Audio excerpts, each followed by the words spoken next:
Hello, and thank you for joining us for today's presentation on engaging your distributed workforce. This event is part of SHRM's webcast series. You can see a list of available and upcoming programs at shrm.org/webcast, and you can get details of new and newly announced events from SHRM's e-newsletters, including HR Daily and HR Week. SHRM would like to thank today's program sponsor, Glint, for helping make this webcast available to the HR community. Today's program will provide insight into motivating and retaining a dispersed workforce, and you'll get an inside look at how Post Consumer Brands, one of the largest cereal producers in the United States, built a program to listen to, understand, and respond to thousands of employees across the country. We are pleased to introduce Lisa Lebow from Glint and Kurt Oborn from Post Consumer Brands to lead our program today. Here's some background on each of our speakers. Lisa Lebow is a senior people science consultant at Glint. She has extensive experience in organizational development, specializing in survey design, engagement across the employee life cycle, and training. She's published and presented at professional conferences on teleworking, leadership, work-life balance, inclusion, and the experiences of women and minorities in the workplace. Also with us is Kurt Oborn, PhD, SHRM SCP, SPHR. He is a Senior Manager of Organizational Effectiveness at Post Consumer Brands. Over the past 10 years, Dr. Oborn has run engagement programs at 3 major companies and supported other programs including learning and development, performance management, selection assessment, and wellness. With introductions complete, I'm pleased now to turn over the webcast microphone to our first speaker, Lisa Lebow. Thank you very much, Mike, and thanks everyone for joining today's session. So we'd like to kick things off by defining what we mean by a distributed workforce. So for the purpose of our time together today, a distributed workforce refers to employees that work together but from different physical locations. One of the most common examples of a distributed workforce are employees who are teleworkers. Teleworkers may spend all or just some portion of their time working from a location other than the physical primary office. Other examples include store employees in retail organizations, plant employees in manufacturing organizations, and you're going to hear a specific example from Kurt from Post when I turn it over to him. And another example are traveling nurses and home healthcare organizations who spend a lot of their time on the road and traveling to different locations. And so even if you're working from corporate headquarters and not considered a distributed employee yourself, chances are you're working with other distributed employees. We have a poll question here. Given the examples and the definition that we had on the previous slide, what percentage of your company's workforce would you consider distributed? And we'll give everyone a couple of moments to participate in the poll here. Great, thanks everyone who participated. You see the results here. So you can take a look at the distribution. We see quite a big proportion that is at least 50% of the organization is considered distributed, but it looks like just about everyone has some portion of their workforce identifying as distributed. So given the results of our poll and the fact that organizations are continuing to grow through mergers and acquisitions, we know that this isn't just a fad. In fact, we're anticipating that some workforces may become increasingly distributed. 94% of U.S. organizations offer some type of flexible working arrangement. The number of U.S. employees who work from home has been steadily increasing over the last decade. Recent numbers show that 3.9 million U.S. employees identify as teleworkers. And finally, current estimates indicate that gig economy workers currently represent 34% of American workers, and this is expected to climb to 43% by 2020. So in addition to many organizations becoming increasingly distributed as they grow, we've identified a few other trends that affect how we get work done. First, employee demand is changing. Employees are expecting information and services to be available on demand whenever they need it. They expect to have a delightful user experience. They want to make sure that if they're engaging in something, that it's a great use of their time. They also want to be part of the change efforts and not just part of the problem identification. We're also seeing that leaders' needs are changing. Business priorities are dynamic, and organizations and the way we work in them is complex. Working with a distributed workforce is just one example of a complexity. Leaders are needing their organizations to be more agile, more flexible, more innovative, and leaders want timely and reliable people data that matches their business data that they have access to. And finally, we see that technology is changing. We have access to more and more information every day. Processing speed and storage capacity are increasingly rapid. Machine learning is helping us generate real insights from data, and we can do all of this in the palm of our hands. And in a moment, we'll talk a little bit more about how we can leverage some of that technology to help us engage our distributed employees. So in sum, helping your distributed employees be happier and more successful at work may require a different approach to things. We're seeing this fundamental shift in the way we are thinking about engagement in our industry. We've made great strides over the years in talent management. We've created awareness about the importance of employee engagement. We've gotten good at quantifying the employee experience, and we've drastically improved the effectiveness of supervisors and the development of individual employees. As organizations have evolved and workforces have become more distributed, this concept of talent management has become harder and harder to achieve. Talent is not as simple as an asset or thing you manage like a building or a machine. It's a collection of individuals, and these individuals have vastly different interests and different needs, and they really don't want to be managed or controlled. And given the speed at which we are trying to accomplish things in organizations, things are changing too fast for us to be able to control them anyway.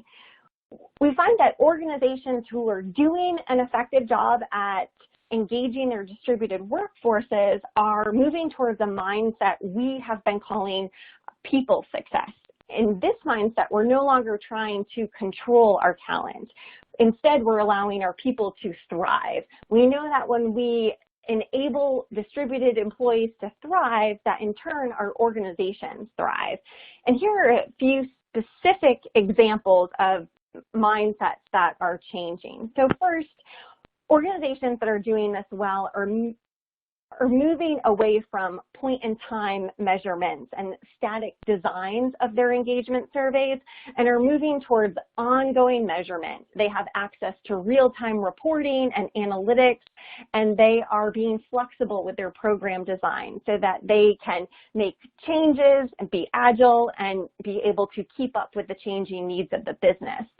They're also moving away from check-the-box exercises. Managers don't like those things. They view those as a big waste of time, and they're really enabling their managers to have more meaningful conversations with their teams that are going to help them feel more connected to their people and ultimately more successful against their business objectives. And that will be a theme here. We'll continue to talk about the importance of conversations here. Also, these organizations are moving away from operating in a reactive way. So they're no longer lamenting over engagement scores and over analyzing their data, and instead are moving forward quickly.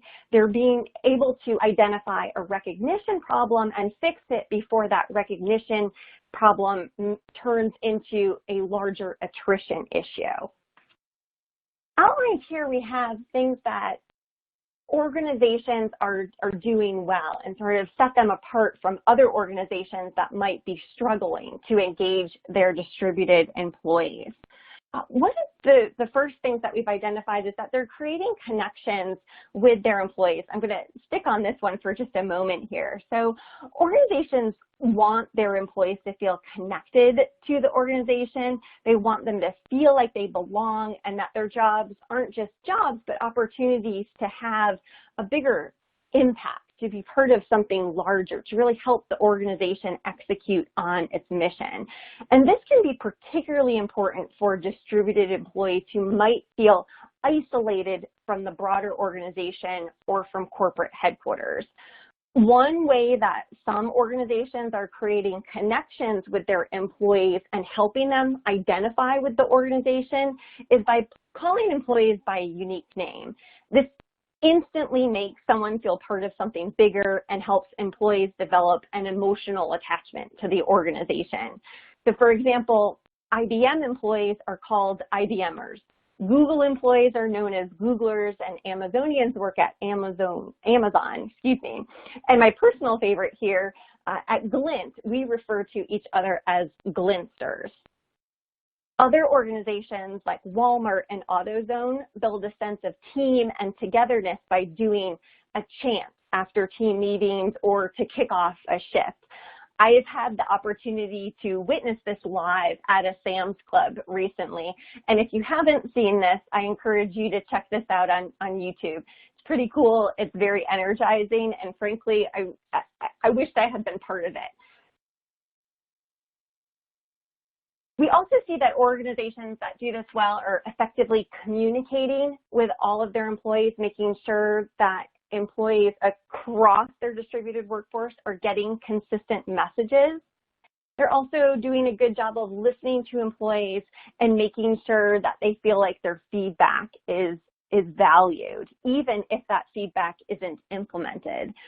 Surveying their distributed workforces more frequently than one time a year is just one way that organizations are sending this message.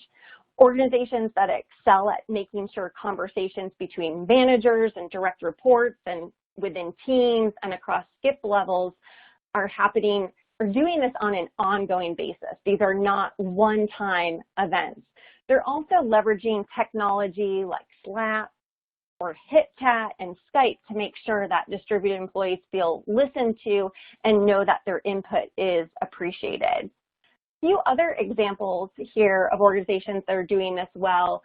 They have leaders that are role modeling their core cultural values. They're providing growth and development opportunities to employees, and they're also being sure to consistently recognize employees for jobs well done. When I turn this over to Kurt, he'll provide you with some more specifics about what they're doing when it comes to communication and recognition at Post.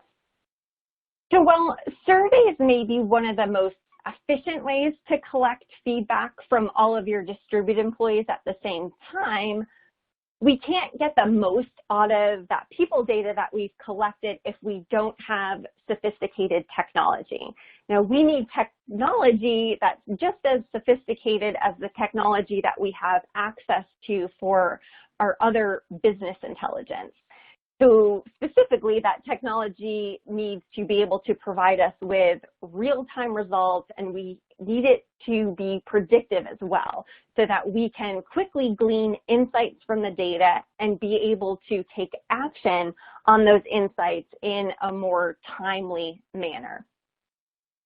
Organizations that are effectively engaging their distributed workforces are using their survey results to quickly identify patterns across demographic attributes.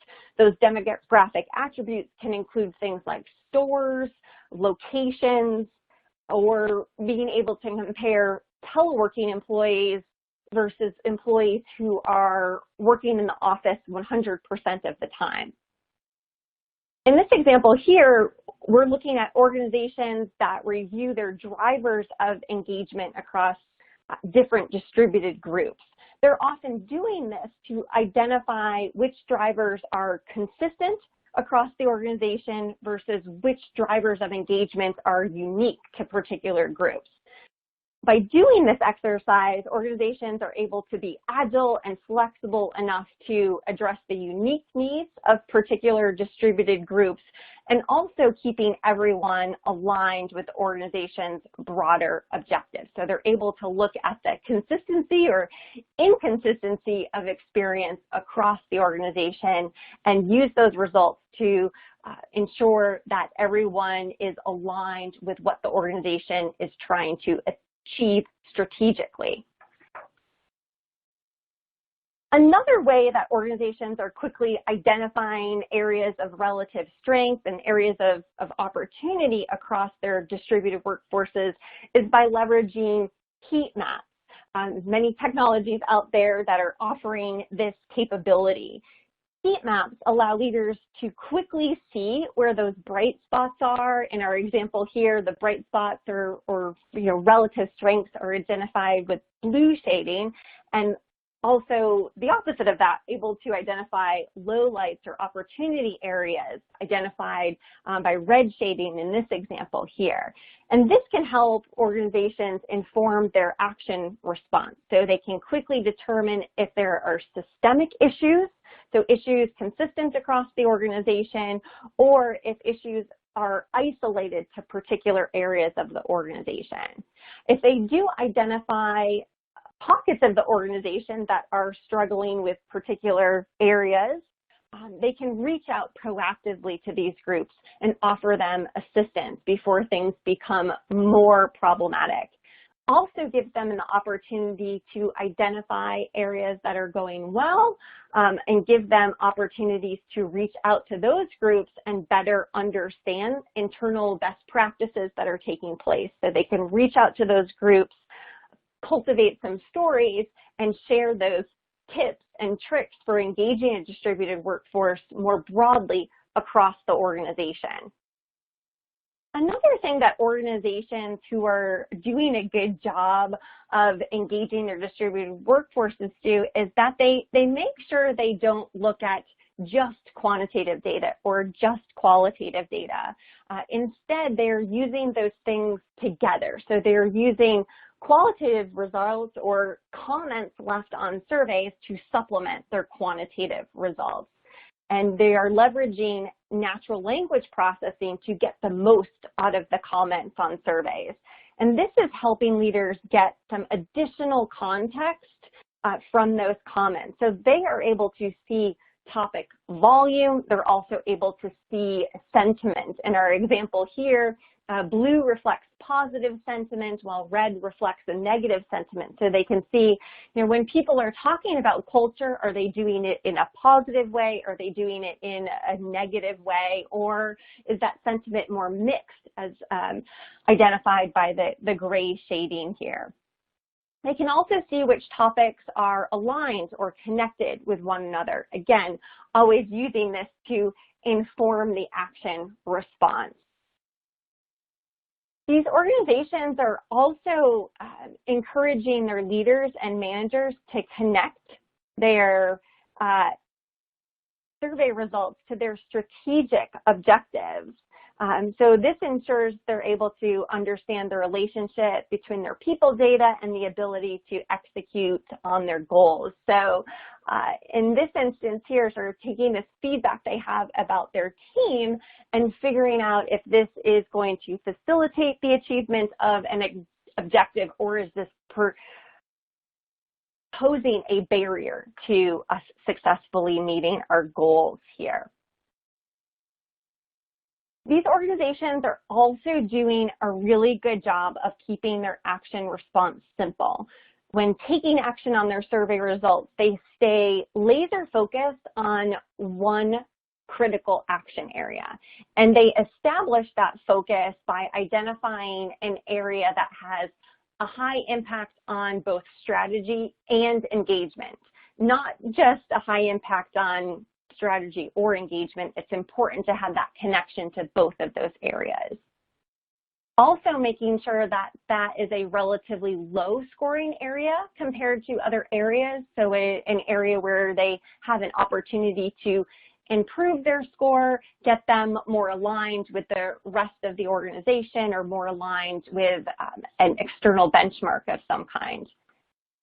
Lastly, they double check to ensure that it is actionable at their level of the organization and within the resources that they have currently available to them. So these organizations are balancing the flexibility of addressing the unique needs of their distributed work groups with also making sure everyone is aligned with common goals. So for example, different stores within a retail organization may have a different area of focus, but no store has more than one focus area at a time. So focusing on one critical thing helps groups make progress on the focus area and also improve engagement. Typically, we see that trying to take on too many things results in a group or a plant or store not doing any one of those things particularly well. So in order to sort of ensure success and building upon momentum here, strongly encourage groups to focus on one critical thing.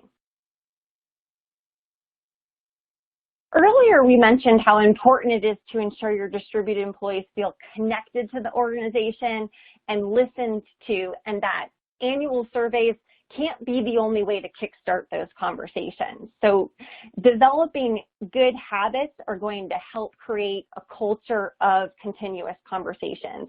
And organizations that have their executives and their senior level employees modeling these behaviors around conversations, they already have a head start on creating these cultures.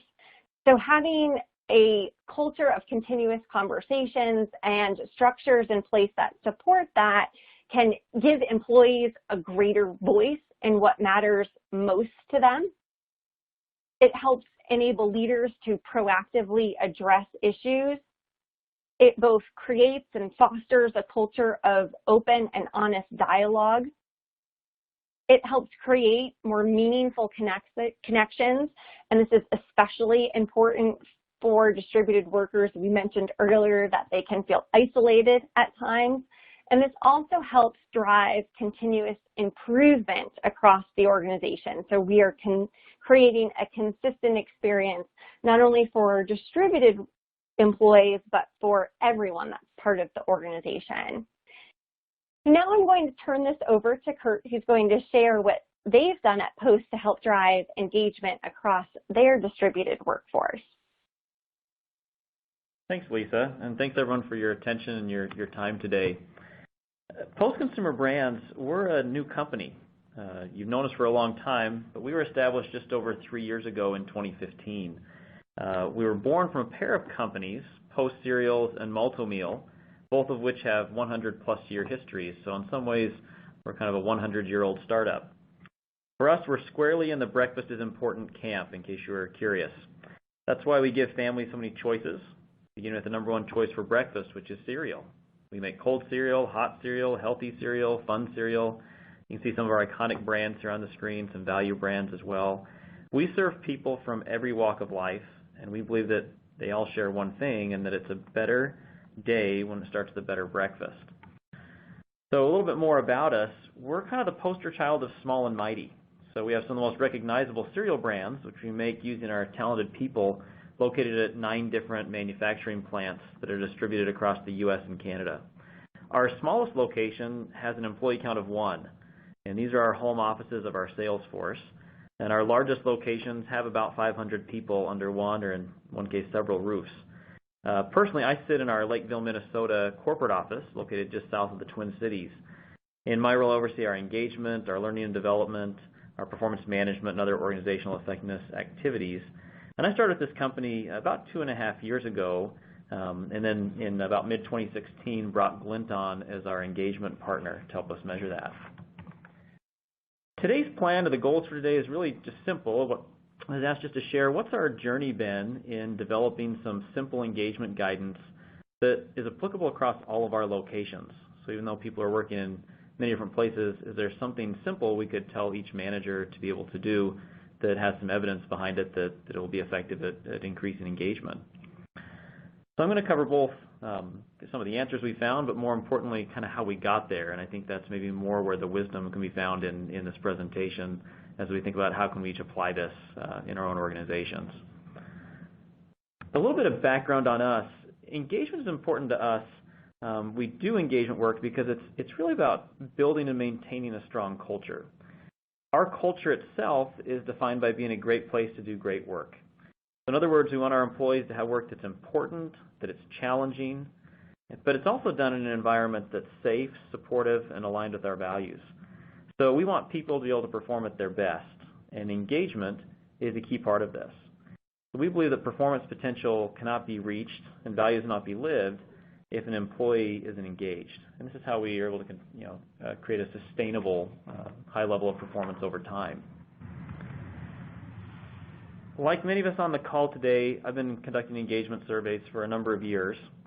And at Post, we've been conducting them kind of on and off for about 20 years in each of our previously separate companies. And our cycle was typically annual. We skipped a few years here and there. But throughout those years, Post had the advantage of having a consistent leadership team who supported engagement efforts. As we've conducted these surveys, we've learned a few things as a company, and I want to share those just at a high level. First, we've learned that an overall company number doesn't mean much to an individual employee. Instead, it's the culture of their team that matters more. So, for example, when our company number goes up 3%, at a corporate office level, we celebrate that, but it's not an even 3% across all teams. Instead, some may have gone up 6% while another stayed flat. The experience that most of our employees have with our company is a reflection of the experience they're having with their immediate teams, then their locations, then their functions, then the company. So as a result of this learning, we've made the conscious choice to not share our overall company numbers in all company meetings. The numbers are available for anyone who wants to dig in, but we don't really emphasize them. Instead, we share overall themes and timelines for taking team-level actions at our all-business meetings immediately following the close of our surveys.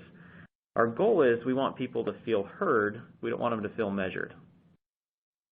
Second thing we've learned and try and emphasize with our leaders is that engagement surveys are conversation starters. They're not final scores. They're not orders for leaders to deliver something to employees. Our leaders are not waiters and waitresses waiting for orders on what to go do. Our competition itself is outside of our company, not within. So while we take engagement seriously and we hold our leaders accountable for taking actions, there's not about getting a specific score. We don't stack rank and remove leaders based on scores. We want our employees to be honest, and we want to try and help our leaders be open to feedback and not afraid of consequences because of it. The third thing we've learned, and I think everyone learns this very quick as you do engagement work, is that everyone owns it. And this is because every employee is a part of the culture and has an influence. At Post Consumer Brands, we emphasize that leadership is influence. And we believe that leaders just work best when they empower their employees to make improvements, not bribe them to answer a survey in a specific way. And then the fourth thing, the key to engagement is activating and empowering our employees who lead others.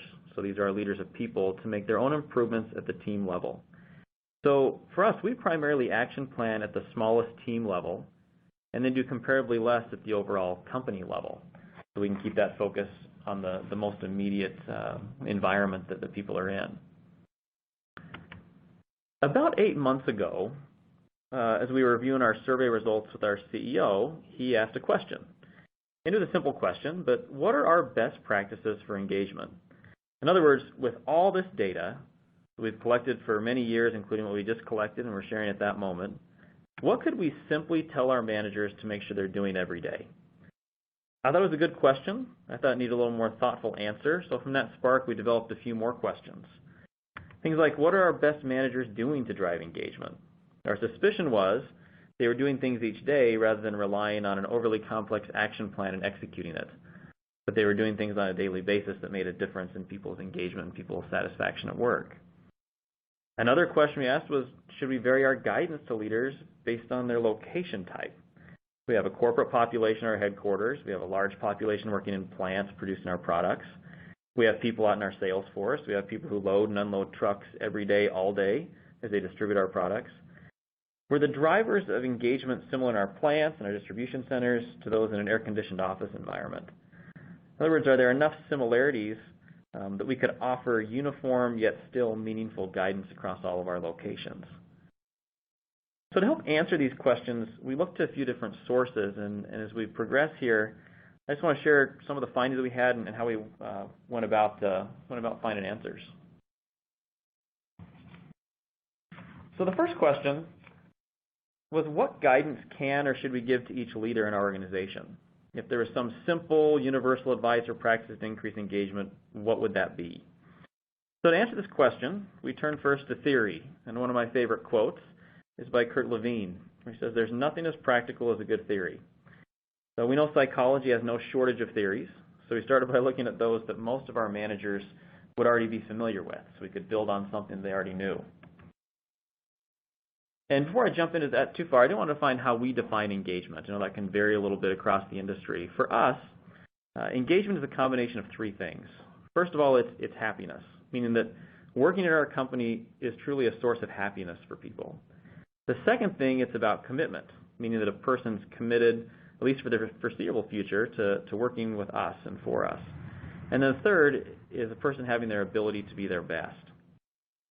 As we looked at these, we saw overlap with the psychological concept or construct of motivation.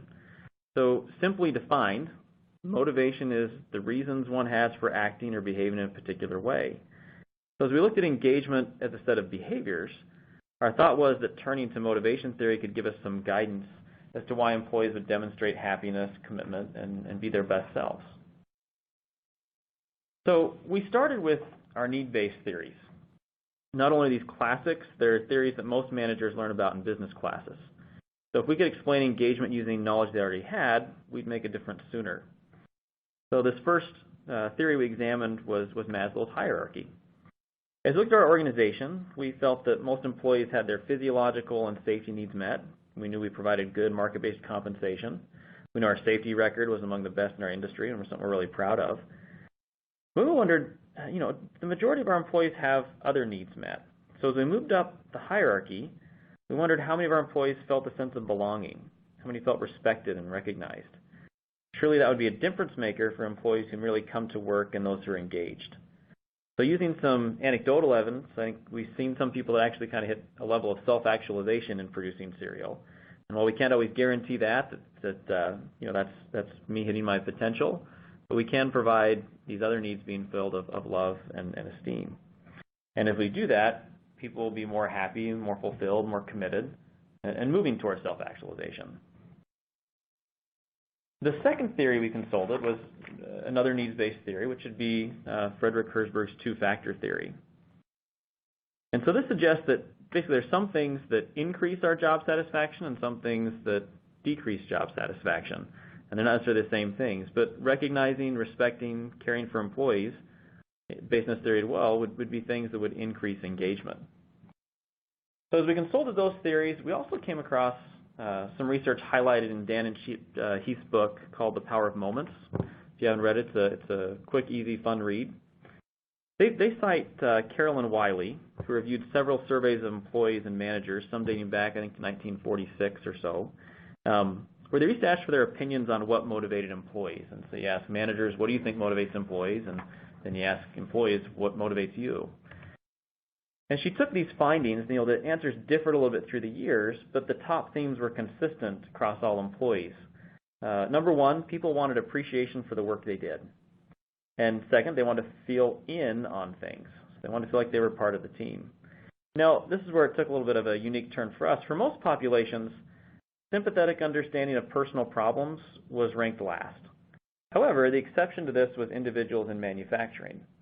So for our population, the top three motivational factors, and it's the top three things to tell our managers, became a little bit more clear just by looking at theory. So what guidance could or should we give to each leader?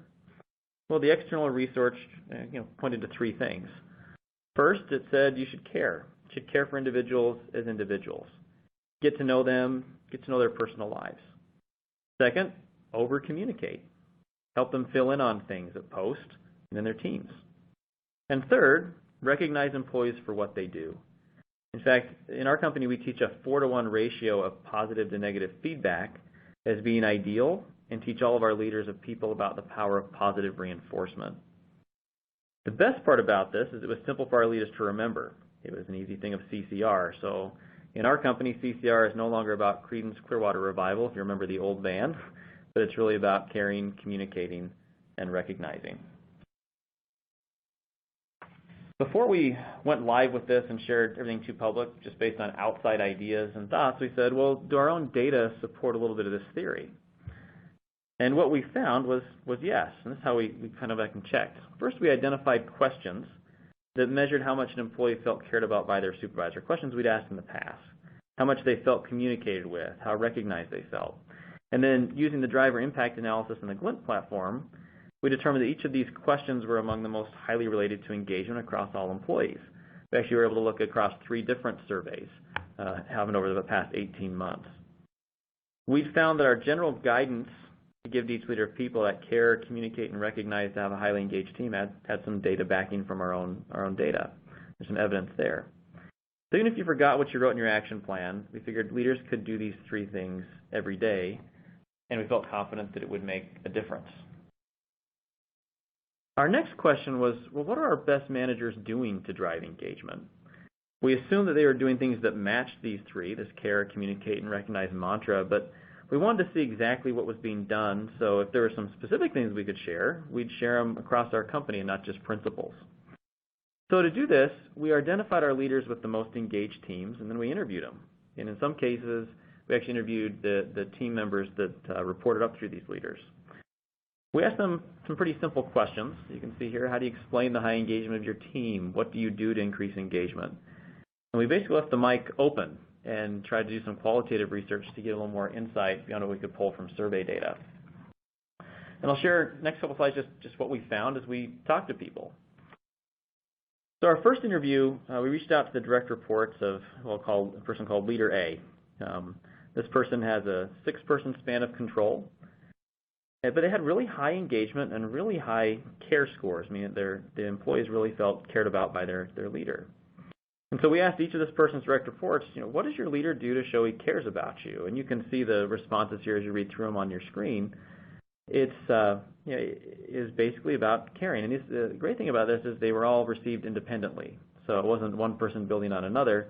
These were all individual responses from people as we interviewed them individually. As we looked to other leaders and interviewed them, we asked them some similar questions. And these are some things we found out as well. Leader B, who is an operations supervisor, you can see a 30-person span of control in this case, so somewhat large, I'd say, for kind of what we'd say for industry standard. You can see they meet briefly with every person every day. They find out about them, and they see how they can help.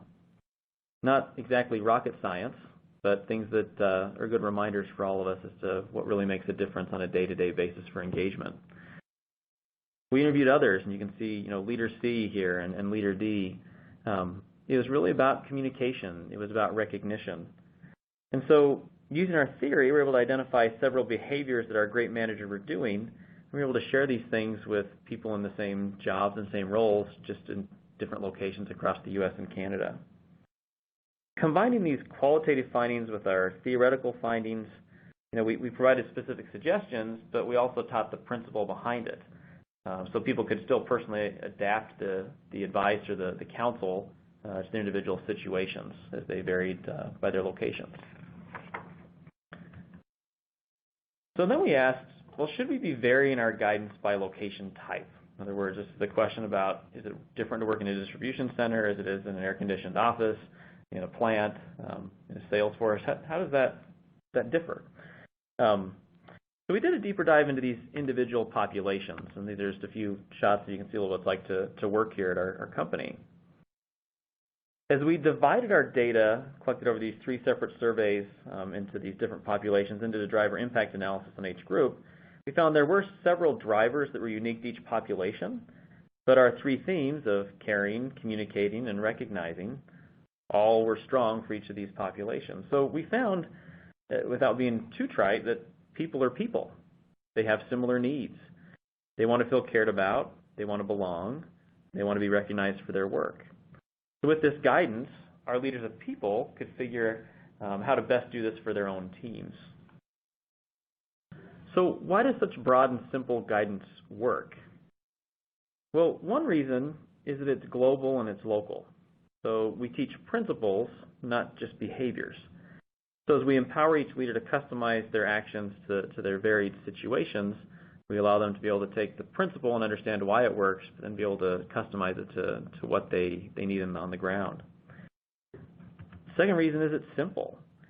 So as Einstein attributed to saying, everything should be made as simple as possible, but not simpler. Well, our previous guidance to leaders got complex really quick. So for the average leader trying to run a line, they're already really busy. In many cases, they work 12-hour shifts that turn into 14-hour shifts. This guidance is easily remembered on the floor in daily interactions, even though they still have an action plan and maybe some specific things they're working on. Without having to go dust that off, they can still take steps every day to try and increase engagement. And then the third thing here is it's measured. So while we still measure other drivers on our survey and continue to monitor what is it that drives engagement, we're able to call out these 3 questions that correspond directly to our simple advice. And so this allows our progress to be tracked over time by each leader. So with that, we're happy to take some audience questions now and turn it back over to Mike to be able to facilitate that. We'll turn to audience questions in just a moment. SHRM thanks Glint for sponsoring this program and SHRM's series of free webcasts. Glint is a people success platform that leverages real-time people data to help global organizations increase employee engagement, develop their people, and improve business results. Okay, we'll turn now to our audience questions, and there are still more coming in. Feel free to keep asking. We'll start here with just a general question audience member asks, how do you see the increasing application of artificial intelligence affecting the engagement of the distributed workforce in the future? Yeah, I think this capability is continuing to build, and something that we are focused on internally is building this across different languages, so non-English languages. So I think that's where the biggest opportunity is right now. By being able to leverage this across non-English languages, we're going to be able to hear from more employees in their native languages and be able to cultivate more insights from that and be able to continue to react in real time. So I see it improving. I don't know that I see it affecting engagement in any kind of negative way, but we hope as it becomes more inclusive of other languages that in turn would be an engaging experience for managers and their teams. Another audience member asks, what is a good way to understand the distribution of our workforce that might be working from home on occasion? Could you provide some use cases of how you've heard other organizations handle this? This is Lisa again. I can start, and if you want to talk about what you do specifically at Post, Kurt, I'll turn it over to you then. So many organizations are getting better at tracking this in their HRIS files. So anytime an organization is able to track that and send it over to us, you are able to cut your survey results by those demographic attributes. So that can be really helpful. I have found personally with organizations that I have partnered with, it is not enough to identify someone as a teleworker versus non-teleworker. The frequency with which one teleworks can differentiate one's experiences. So employees who are teleworking full-time can have a very different experience than someone who is teleworking just 1 or 2 days a month. So being able to get to that level of detail can be important. Can I just add, as the question implies, and as Lisa said, it's the black and white cases that are easy, where you say, okay, yeah, you're assigned to your primary location is your home office. For us personally, kind of the use case or practical piece, we don't track extensively if someone worked from home one day, because they had the plumber coming by or something like that, and so they had some flexibility. We leave it up to each manager to be able to determine that if a person should be able to work from home or if they should have to take PTO. And by doing that, it really does not put a stigma on working from home, but really just gives us a flexible workplace. We found that as we try and institute broad rules across entire populations that are very different, some people can work from home much easier than others. We find people take advantage of the benefit more often when it's being tracked less. So I don't have a silver bullet as to how you really track that, but we haven't had a need to track it as much. As far as just kind of flexible work arrangements. Well, delving into some specific areas, an audience member asked, how do you keep collaboration high with a distributed workforce? I can share for us, it's really our key is our managers. So if we can get communication to our individual team leaders, our team supervisors, they're the linchpin. So if we can get our information to them, and then for us, we don't have people working at computers, they're working at machines. They're computerized machines, but they're not connected to the internet, and they're not on the web, or have the email or internet kind of communications. And so a lot of what we do is it's around shift start and shift end meetings.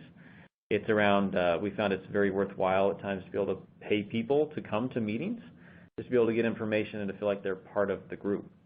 That's been, I guess, without giving too much away, it's been some of our secret sauce to be able to have people feel engaged and part of the company by knowing that we value them enough to be able to pay them to come to a short meeting when their primary job is really operating machinery. Yeah, well, glad Kurt mentioned the face-to-face component. There are lots of great collaboration technologies out there, but for some environments that just doesn't work. As he mentioned, the plant workers are not sitting at a computer like all of us are doing right now, so that can become more challenging. But even if we have access to all of that great collaboration technology, that can sometimes backfire and be isolating. So I'm finding that organizations who do a good job of making sure they have that human connection and they're doing things in real time and face-to-face can be really helpful. At Glint, we have deliberately created open workspaces to help us encourage collaboration and innovation, not only within our immediate teams, but also our cross-functional teams. So we're seeing lots of benefits internally from that. And in another area, an audience member asked, how do you handle learning and development opportunities with a distributed workforce? I can go first. For us, we handle the same way as if your workforce was not distributed, that we offer opportunities for people no matter where they're at. But the key to any good leadership development or learning and development or any kind of learning is that it's personalized to the individual. So we, again, rely a lot on our managers and our supervisors to act more as coaches at times to be able to make sure that people get what they need as far as the learning, whether it be technical or whether it be soft skills. One thing that I am seeing to build on what Kurt said is that developmental conversation between a manager and his or her direct reports is really critical. So sort of identifying what those goals are and also identifying what internal opportunities might be available is critical. The advantage that some organizations have because they have a distributed workforce is that they may have different opportunities at different locations, different stores, different plants. So making sure that employees at location A know what's available at location B, because if they have, if their life circumstances or their individual goals allow them to transition to a different location, that can be an exciting opportunity for them. So making sure that they have a line of sight to what's going on throughout the organization is important, and that opportunities are not just limited to their own physical location. And it seems like one of the themes in the answers so far is the role of the manager, and we've gotten some questions on that. Let me put together two related questions. One of our audience members has written in asking, how can you help managers who have trouble keeping all of their distributed teams engaged? Do you have tools or materials that you can suggest for such managers? Another audience member asks, what if a supervisor just is not a relationship builder but is more of a task-oriented leader? How do we teach them to care? I'll talk about kind of the second question first, that teaching someone to care is not always the easiest thing. For us, we have a couple of trainings, so you can kind of go, we look at it as a problem you can solve either through antecedents or you can solve it through consequences. So you can try putting someone through training and helping them understand the importance of caring and the value of it. And what I found just from personal experience, a lot of times that can fall on deaf ears, especially if it's more of a motivation reason for not showing as much as you care as opposed to an ability reason. And so instead, we've convinced people through consequences. So we've been pretty open and overt, sharing across our network about who are some of the results of some of our individual teams, and then holding some of these supervisors up as examples to other supervisors. And then it's really, I can't convince them as much from my chair in HR. It's much more convincing to have a supervisor talk to a fellow supervisor and say, here's why it's working for me, and to challenge some of their thoughts and their thinking. And so I think, how do you convince someone that it's important to care?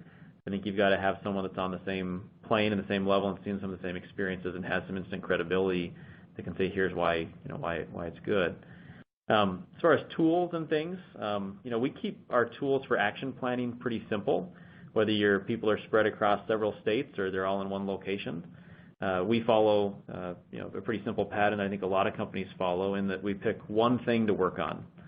We do 2 things about it, and we talk about it 3 times. And so our action planning template, anything outside of the Glint system, is really a couple of lines on a piece of paper. It's not complex.